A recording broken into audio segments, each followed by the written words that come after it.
안녕하세요. 저는 30대 초반의 남자입니다.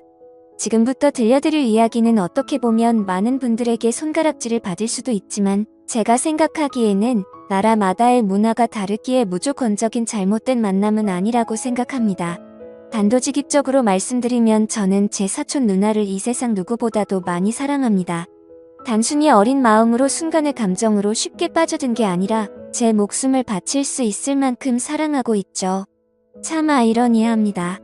어떤 나라는 사촌 간의 결혼이 가능한 곳도 있는데 우리나라에서는 이런 만남과 결혼이 결코 일어날 수 없는 일이라고 하니 말이죠. 그렇다고 처음부터 무턱대고 사촌 누나와 사랑에 빠져버린 건 절대로 아니었습니다. 정말 세상에서 일어나는 많은 사연들을 보면서 어떻게 저런 일이 있을까 싶었지만 그런 말도 안 되는 일이 저에게도 결국 일어나고 말았던 거죠. 부디 제 사연을 읽어주시면서 무조건적인 잘못된 만남이라고 지적하기보다는 보다 나은 방법을 알려주시거나 부디 긍정적인 시선으로 바라봐 주셨으면 좋겠습니다. 왜냐하면 굳이 저를 질타하지 않으셔도 저는 충분히 많이 힘들기 때문입니다. 저는 어릴 때부터 외가댁 식구들은 자주 만나지는 않았지만 친가댁에 있는 둘째 고모네와는 유독 가까웠고 사촌들 간의 우애가 깊었습니다. 둘째 고모가 저희 아버지와 어릴 때부터 너무 잘 지내왔기에 그런 환경이 조성되었던 거죠. 아무튼 둘째 고모네는 고모부께서 외국에서 사업을 크게 하셨기에 형편이 아주 좋았습니다. 그래서 여름 휴가나 겨울 휴가 때 항상 저희 집으로 딸들을 데리고 오시곤 했었죠. 그것도 잠깐 와서 며칠 정도를 지내고 가는 수준이 아니었고 한번 내려오면 방학 기간이 끝날 때까지 오랜 시간을 머물고는 했었습니다. 그때는 그런 방문이 좋기도 하면서도 정말 싫기도 했었습니다. 어린 나이에 혼자 놀지 않아서 좋기는 했지만 TV를 보려고 할 때면 박 터지게 싸우고 그랬기 때문이죠. 심지어 저는 외동 아들이어서 혼자였는데 고모네 딸은 3명이었습니다. 첫째 누나는 저보다 2살이 많았고 나머지 동생 둘은 저와 동갑과 2살 아래였었죠. 그래서 같이 친하게 잘 놀다가도 막상 싸우기만 하면 저 혼자 3명에게 둘러싸여서 엄청 울었던 기억이 나네요. 그리고 첫째 누나가 저보다 나이도 많았었고 그때 당시에는 누나가 저보다 키도 컸고 힘도 강했기 때문에 저는 말 한마디 대꾸도 할 수가 없었고 억울한 감정이 많이 들었습니다. 어떻게 보면 집주인이 손님한테 안방을 빼앗겨버린 그런 기분이었던 것 같네요. 아무튼 그렇게 몇 년 동안을 고모네 식구들한테 당하다 보니 저는 너무 짜증이 났었습니다. 학교를 다닐 때는 충분한 시간이 주어지지 않아서 실컷 놀지 못하다가 방학에 실컷 놀려고 하면 고모네가 와서 사촌들에게 제 놀이 수단을 모든 걸 빼앗겼기 때문이었죠. 지금 생각해보면 그때는 제가 사촌 누나보다 키가 커지고 힘이 강해지면 꼭 복수하리라고 이를 갈았던 것 같습니다. 그만큼 사촌 누나에 대한 증오와 분노심이 컸었던 거죠. 그런데 결국에는 제 바램과 달리 그런 복수는 이루어질 수가 없었습니다. 왜냐하면 그렇게 친하게 지내던 고모네는 고모부와의 상의 끝에 미국으로 이민을 가기로 했기 때문이었죠. 그렇게 저는 나름대로 평화를 쟁취하게 되었고 나이가 들어갈수록 그런 기억들은 희미해져 갔습니다. 물론 몇 년 동안 친남매들처럼 아주 가깝게 지냈었기 때문에 한 번씩은 연락을 주고받고는 했었죠. 하지만 고모네 첫째 딸인 사촌 누나와는 단 한 통의 연락도 주고받지 않았습니다. 왜냐하면 어릴 때 증오심이 쉽게 가시지 않아서 그랬던 건 아니었고 사촌 누나는 이민을 가서도 혼자서 어린 나이에 독립을 하게 되었고 자취를 했었다고 하더라고요. 그래서 굳이 따로 사촌 누나에게 연락하고 싶은 생각도 없었기에 자연스럽게 연락을 주고받지 않았던 거죠. 아무튼 그렇게 어릴 때 있었던 모든 기억들이 희미해질 만큼 시간이 흘렀고 저는 20살이 되었습니다. 남들과 다르지 않게 평범한 삶을 택하게 되었기에 그저 그런 평범한 4년제 대학교를 들어가게 되었죠. 삶이 미지근했던 저는 1년 동안은 대학 생활을 대충 어슬렁 다녔습니다. 그러고서 빠르지도 느리지도 않게 곧바로 군대를 다녀왔습니다. 군대에서 지내다 보니 제 인생에 대한 회의감이 절실하게 느껴졌고 저는 곧바로 편입을 위해 재수를 하게 되었죠. 다른 사람들은 전역 이후에 대부분 군대에서 보낸 시간을 보상받는다는 명목하에 사람들끼리 어울려서 술을 마시고 흥청망청 놀 시간에 저는 그러지 않았습니다. 저는 정말 1년이란 시간 동안 정신이 나간 사람처럼 공부를 했습니다. 친구들이 제게 독하다고 욕을 하고 저주를 퍼부을 정도였습니다. 솔직히 그런 게 내 인생에 도움을 주는 건 전혀 없었기에 가볍게 무시했었죠. 그래서 엄마의 휴대폰을 잠시 사용해서 연락이 안 될 거라고 통보를 한 뒤에 제 휴대폰은 개통조차 하지를 않았습니다. 그때 당시에 제 하루 일과는 정말 처절했습니다. 잠을 자다가 일어나면 공부로 시작해서 밥 먹는 시간과 화장실을 가는 시간을 제외하고는 오로지 하루 종일 공부만을 하면서 시간을 보냈습니다.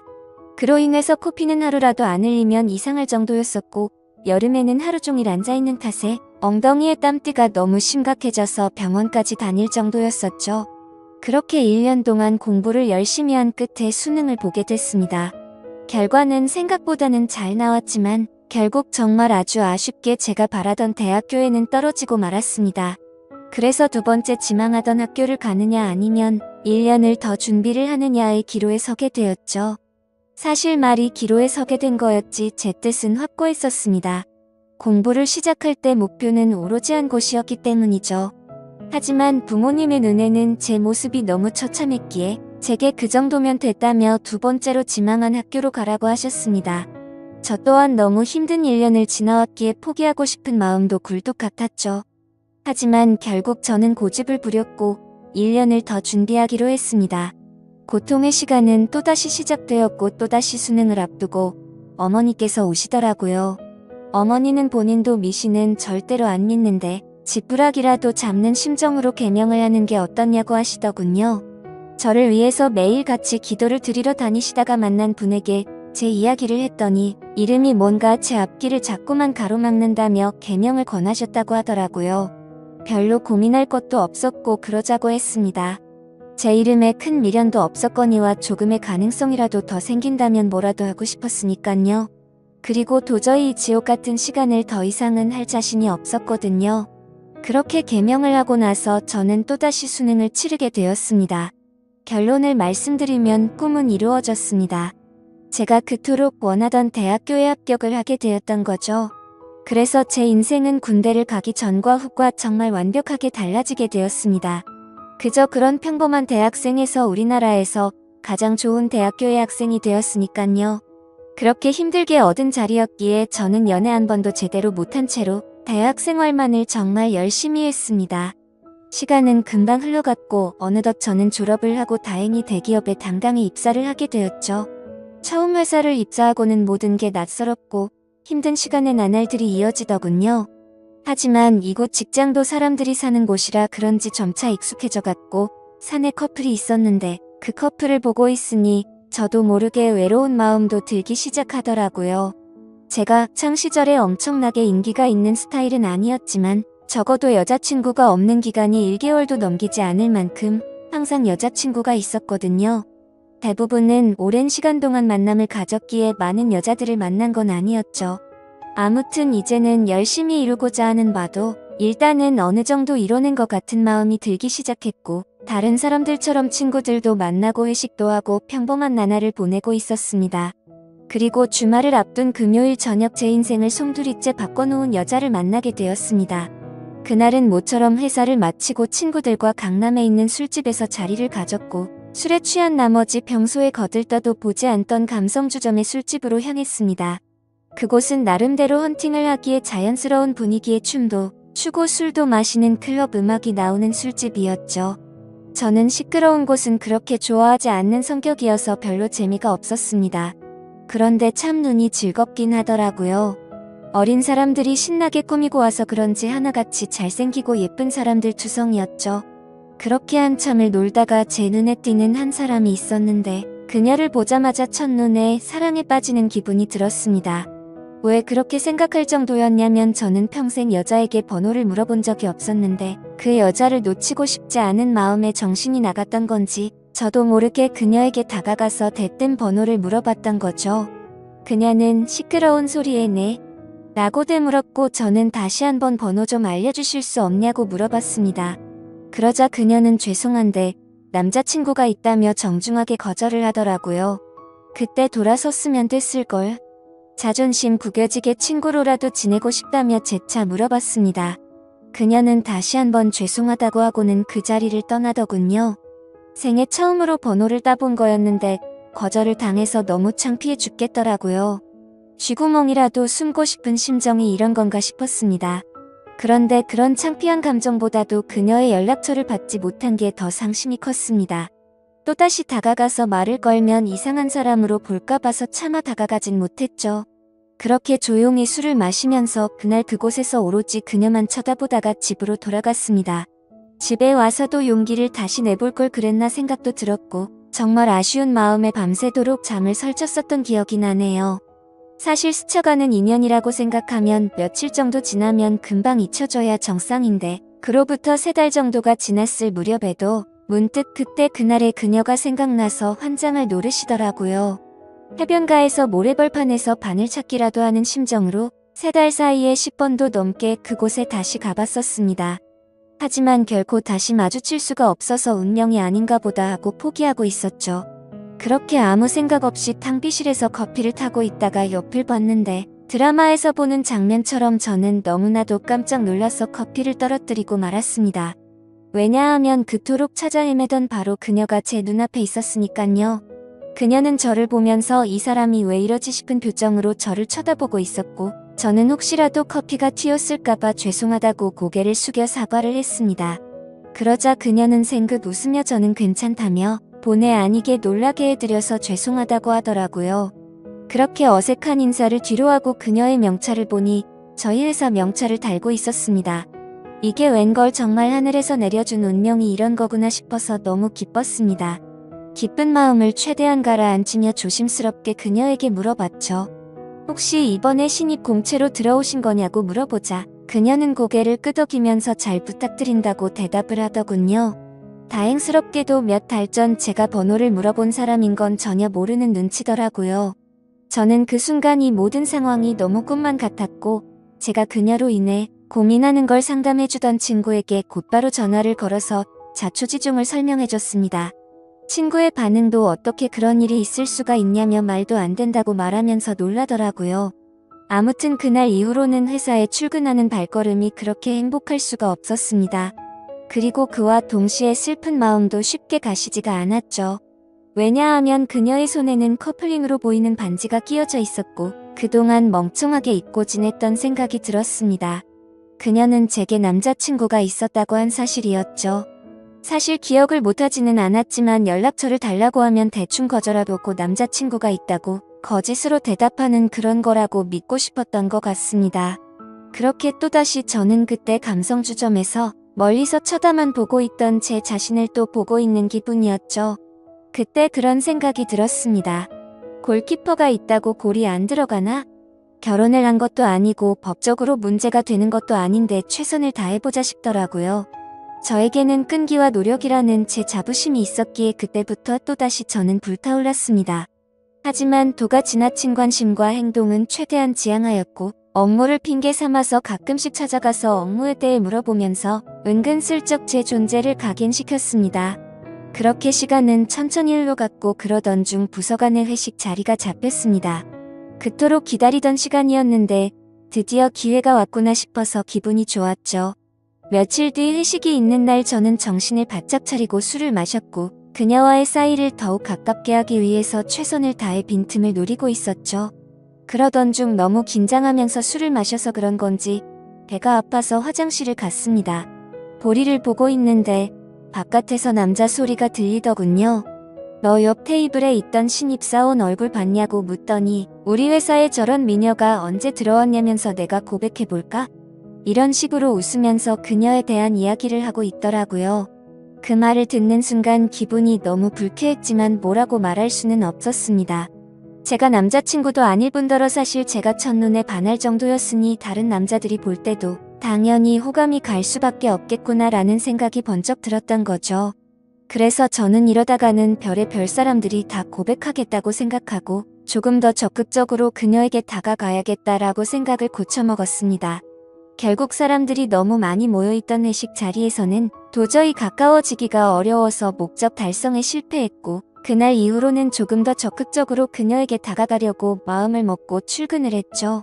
멀리서 그녀가 혼자서 탕비실을 들어가는 모습을 보게 되었고 저는 심호흡을 하고는 그녀를 따라서 탕비실로 들어갔습니다. 그런데 마침 탕비실에서 나오던 그녀의 커피가 제 와이셔츠에 쏟겨버리고 말았던 거죠. 순간적으로 깜짝 놀라긴 했지만 이게 무슨 횡재냐 싶었습니다. 그녀는 너무 깜짝 놀라면서 죄송하다면서 어떡하냐고 발을 동동 굴리는데 그 모습조차 너무 귀엽더라고요. 당황해하던 그녀는 제 옷을 빨아서 드라이 클리닝까지 해서 가져다 드릴 테니 자신에게 달라고 하더군요. 그래서 저는 탈의실에 있던 와이셔츠로 갈아입고서 점심시간에 맞춰서 그녀에게 제 셔츠를 전해줬습니다. 그녀는 금방 새 옷처럼 세탁해온다고 말하길래 그러지 말고 점심시간인데 같이 나가서 식사하고 맡기자고 했고 그녀와 저는 처음으로 둘이서 밥을 먹으러 나갔습니다. 밥을 먹으러 나란히 앉아있는데 기분이 너무 좋았습니다. 마치 연인이 데이트하러 나와서 밥을 먹는 기분이 들었기 때문이었죠. 그녀는 또다시 자신의 잘못을 사과하면서 어쩔 줄 몰라 하길래 저는 그렇게 죄송하면 부탁 하나만 들어달라고 말을 했습니다. 무슨 부탁이냐고 물어보는 그녀에게 오늘 술 한잔 마시고 싶은데 친구들이 전부 약속이 있다고 해서 시간 괜찮으면 회사 마치고 술이나 한잔 사주면 안 되겠냐고 물어봤죠. 그녀는 잠깐 망설이더니 제 생각을 아는지 모르는지 알겠다면서 그렇겠다고 대답을 하더라고요. 대답을 듣자마자 기분이 너무 좋았습니다. 생각하지도 못한 사고로 인해서 둘이서 밥도 먹고 술도 마실 수 있었으니 말이죠. 그렇게 그녀와의 단둘이서 먹는 첫 식사를 끝마치고 같이 세탁소에 들려서 옷을 맡기고는 퇴근 후 다시 그녀와 단둘이서 만났습니다. 그녀에게 배고프지 않냐며 뭘 좋아하냐고 물어보자 제가 먹고 싶은 곳으로 가자고 대답을 하더군요. 그래서 어디로 갈지 고민하는 척을 했지만 사실 이미 그녀와 갈 곳은 정해져 있었습니다. 회사 근처에 자리하고 있는 고급스럽고 조용한 술집인데 분위기가 너무 좋아서 주말에는 예약도 안 되고 줄을 서야지 겨우 자리를 잡을 수 있을 정도로 인기가 많은 곳이었죠. 그날은 평일이었기에 저는 둘이서 조용히 있기 위해 조용한 창가 쪽으로 미리 예약을 해두었지만 괜히 그녀에게 제 속이 보일까 봐서 종업원에게 자리가 없는 척 그곳으로 안내해달라고 미리 부탁을 해두었습니다. 그녀와 저는 술집으로 들어갔고 카운터에 있던 종업원은 제가 말했던 색상의 넥타이를 보고는 저와 서로 눈빛으로 신호를 주고받았고 미리 약속해두었던 창가 쪽에 제일 조용한 곳으로 자리를 안내해주더군요. 그녀는 자리에 앉자마자 이렇게 좋은 곳은 한국 들어오고서 처음 와본다며 좋아하더라고요. 그 말을 듣고 한국에서 지낸 게 아니냐고 물어보자 이민을 가서 학창시절을 다 미국에서 보냈다고 대답을 했고 이 회사에 입사를 하기 위해서 몇 달 전에 한국으로 들어온 거라고 말하더군요. 그래서 굳이 왜 미국에서 회사를 다니지 않고 우리나라로 들어온 거냐고 물어보자 오랫동안 미국 생활을 했는데 본인은 우리나라에서 살고 싶었다고 하더라고요. 그렇게 저는 두근거리는 마음을 최대한 드러내지 않으면서 자연스러운 대화를 이어갔고 술이 점점 취해가게 되자 그녀와 저는 서로가 농담도 주고받을 정도로 점점 가까워지고 있었습니다. 그러다가 저는 술 기운을 빌려서 그녀에게 적극적인 자세로 물어봤죠. 손에 낀 반지는 커플링인 것 같은데 한국에 들어온 지 얼마 안 됐을 텐데 남자친구는 한국에 있는 건지 미국에 있는 건지 물어봤습니다. 그녀는 손가락에 있는 반지를 만지더니 웃으면서 대답했습니다. 이거 미국에서 저희 아버지가 선물해 준 거라고 하더라고요. 그러면서 한국 와서 남자들이 너무 많이 말을 걸어서 귀찮은 마음에 이 손가락에 끼고 있었던 거라고 대답하더군요. 그 순간 천국에 있으면 이런 기분인 건가 싶으면서 구름에 앉은 것처럼 기분이 좋았습니다. 그동안 가장 마음에 걸렸던 게 그녀의 남자친구였는데 사실은 남자친구가 없다라고 하는 순간 모든 걱정이 눈 녹듯이 사라지게 된 거죠. 저는 그녀에게 조금 더 다가가고 싶은 마음은 굴뚝 같았지만 아무래도 수많은 남자들이 이런 모습을 보였을 테니 저는 그러지 않으려고 조심했습니다. 그런 모습이 그녀의 호기심을 자극시켰던 건지 약간은 무뚝뚝하게 행동하는 저에게 그녀는 관심을 갖기 시작했는지 제게도 질문을 하더라고요. 선배님은 여자친구 혹시 있으세요? 라고 물어봐서 저는 없다고 대답을 했죠. 그러자 그녀는 그러시구나 대답을 하는데 약간은 입꼬리가 올라가는 모습을 보았습니다. 뭔가 순간적으로 그녀도 내게 관심이 있을 수도 있겠구나 싶더라고요. 그때부터 들뜬 기분으로 소주 대신 위스키도 괜찮냐고 그녀에게 물어봤고 곧바로 위스키를 마시기 시작했습니다. 제 인생에서 제 돈 주고 마시는 가장 비싼 위스키여서 그런지 술이 정말 술술 넘어오는데 취기도 엄청 빨리 올라오더라고요.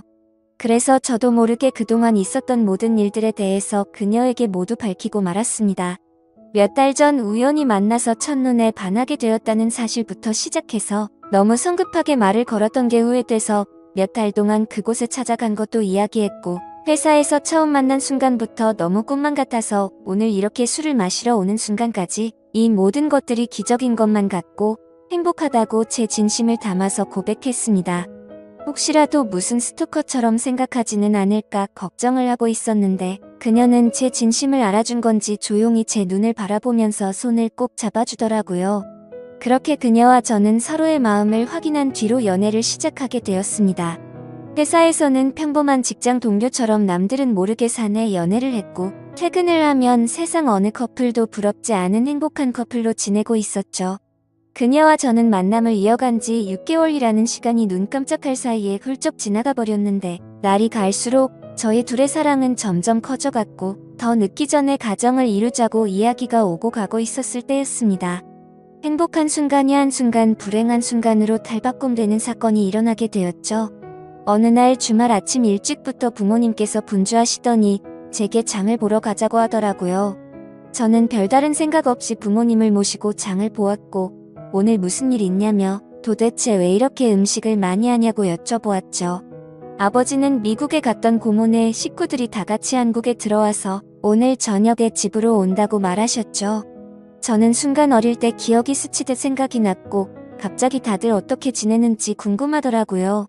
다들 잘 지내고 있냐고 여쭤봤더니 공허부 사업이 힘들어지셔서 그렇게 잘 지내진 못한 것 같다고 하시더군요. 그래서 몇 년 동안 서로 연락도 주고 받지 않다가 며칠 전에 한국에 들어온다고 고모가 연락이 온 거라고 하셨죠. 아무튼 그렇게 장을 보고 나서 그동안 얼마나 바뀌었을지 궁금한 마음에 설레는 마음으로 기다리고 있었습니다. 비록 15년 가까운 시간을 한 번도 보지는 못했지만 어릴 때 기억은 어렴풋이 남아 있었으니 말이죠. 그렇게 한참을 기다리다 보니 벨이 울려 퍼졌고 고모부와 고모 그리고 3명의 딸이 들어왔습니다. 그런데 그 순간 저는 망치로 얻어맞은 것처럼 온몸이 굳어버리고 말았습니다. 그리고 마주하고 있던 한 명의 여자도 눈이 동그랗게 떠져서는 저를 바라보고 있었죠. 그 여자는 바로 제 여자친구이자 고모네의 첫째 딸인 제 사촌 누나였습니다. 순간적으로 둘 다 너무 놀랐지만 그 상황에서 아무 말도 할 수가 없겠더라고요. 식사를 하면서 이야기를 들어봤더니 공허부의 회사가 부도가 나게 되면서 미국에 있는 사업을 정리하고 지금 들어온 거였고 3명의 딸들은 1년 전에 먼저 한국에 왔다고 말씀하셨죠. 그리고 저와 사촌 누나가 같은 회사를 다니는 걸 알고는 둘이 마주친 적 없냐면서 놀라시는데 차마 할 말이 없었습니다. 마주치는 건 고사하고 우리가 연애를 한다는 걸 밝히면 누구 하나 뒷목 잡고 쓰러질 상황이었으니 말이죠. 그렇게 악몽 같은 시간이 지나가고 여자친구와 저는 주말 내내 서로에게 연락을 하지 못했습니다. 그리고 월요일에 출근을 했더니 여자친구는 병가를 내고 회사에도 나오지 않았더군요. 그래서 이대로 피해서는 도저히 안 되겠다 싶었고 저는 조퇴를 하고 여자친구가 혼자서 지내고 있는 집으로 찾아갔습니다. 비밀번호를 바꾼 게 아닐까 생각하면서 눌러봤더니 바꾸지는 않았더군요. 신발장을 보니 다른 사람은 역시나 없는 것 같았습니다. 고모부와 고모는 주말 동안 여자친구 집에 있다가 월요일 아침 일찍 두 딸이 지내고 있는 부산으로 내려간다고 했기에 여기에 안 계실 거란 걸 알고 있었죠. 천천히 문을 열고 들어서는데 암막 커튼으로 인해서 집안이 온통 깜깜했습니다. 저는 그 어둠에 대고 조용히 괜찮냐고 말을 꺼냈더니 그 순간 여자친구는 펑펑 울기 시작했습니다. 그런 모습을 보니까 저도 눈물이 나기 시작했고 서로가 끌어안고 한참을 울었습니다. 진지하게 서로가 앞으로 어떻게 할지에 대해서 말도 나누었습니다. 우리가 이렇게 만나는 게 맞는 걸까 아닐까? 서로가 각자 한참을 생각해 보았지만 도저히 답이 나오지 않더군요. 저도 그렇고 여자친구도 지금 벌어진 이 상황이 너무 황당하고 하늘이 원망스러웠습니다. 사촌 간의 만남이 지구상에 있는 모든 사람에게 절대 안 된다란 정답이 정해져 있다면 군말 없이 따랐을 텐데 이런 경우에는 나라마다 다른데 이걸 어떻게 해야 하는 건지 너무 혼란스럽습니다. 결국 저와 여자친구도 도저히 해답을 찾을 수가 없었고 서로가 시간을 갖고 생각해보자고 한 지가 2주가 지났는데 차마 답이 나오지가 않네요. 지금은 서로 회사에서 마주쳐도 아무 말도 못하고 있는 상황이고요. 가슴이 터져버릴 만큼 답답한데 어떻게 하는 게 맞는 걸까요? 솔직히 저는 그녀를 너무 많이 사랑하고 제 목숨도 바칠 수 있기 때문에 부모님께는 너무 죄송스럽지만 여자친구와 저와의 사이를 모두에게 비밀로 하고 아무도 모르는 다른 나라로 이민을 가서 행복하게 살고 싶습니다. 만약 여러분들에게 벌어진 상황이라면 어떻게 하실 것 같으신가요? 많은 분들의 의견을 들어보고 싶습니다. 감사합니다.